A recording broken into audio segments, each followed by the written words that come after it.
Hey guys, welcome to this channel Memorize It. So this is the seventh part of GOC. In today's video, I am going to tell you about comparison between two or more resonating structure. Comparison tells stability of resonating structure. हमें 4 points को follow करना होगा stability check करने के लिए, और जिस sequence में मैं 4 पॉइंट्स एक्सप्लेन कर रही हूँ उसी सीक्वेंस में आप देखेंगे तो आपको करेक्ट स्टेबिलिटी पता चलेगी. फर्स्ट पॉइंट है resonating structure which have minimum number of charge will be more stable.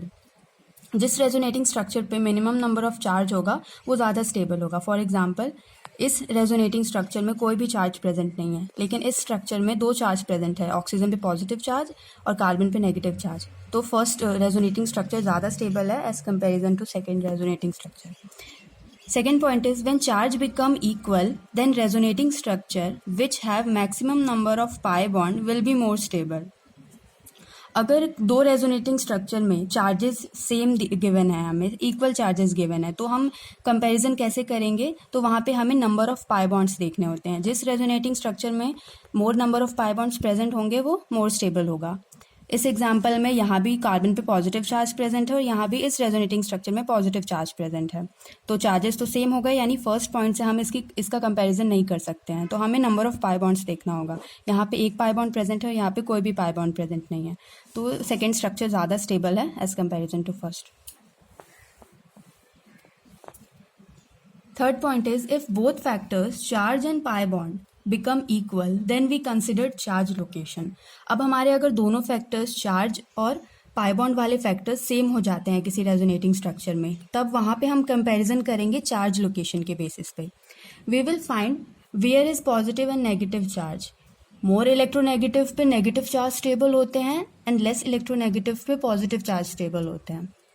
तो जिस रेजोनेटिंग स्ट्रक्चर पे मोर इलेक्ट्रोनेगेटिव पे नेगेटिव चार्ज प्रेजेंट होगा वो रेजोनेटिंग स्ट्रक्चर ज़्यादा स्टेबल होगा.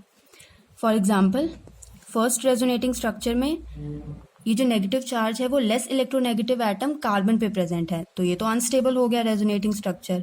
और सेकेंड रेजोनेटिंग स्ट्रक्चर में ऑक्सीजन जो कि मोर इलेक्ट्रोनेगेटिव एटम है उस पर नेगेटिव चार्ज प्रेजेंट है, जिस वजह से ये स्ट्रक्चर ज़्यादा स्टेबल है. और हम देख सकते हैं कि यहाँ पे फर्स्ट फैक्टर जो हमने पढ़ा था चार्ज वाला, दोनों में ही चार्जेस सेम है. यहाँ पे भी नेगेटिव चार्ज प्रेजेंट है ओवरऑल और यहाँ पे भी नेगेटिव चार्ज प्रेजेंट है. और नंबर ऑफ पाई बॉन्ड्स यहाँ भी 1 प्रेजेंट है और यहाँ भी 1 प्रेजेंट है, इसीलिए हम यहाँ पे चार्ज लोकेशन देखते हैं. Now in fourth point, when all the 3 factors charge, pi bonds and location of charge become equal then we consider charge separation.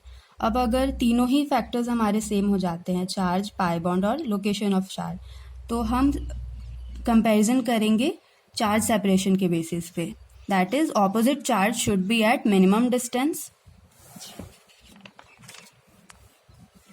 and same charge should be at maximum distance.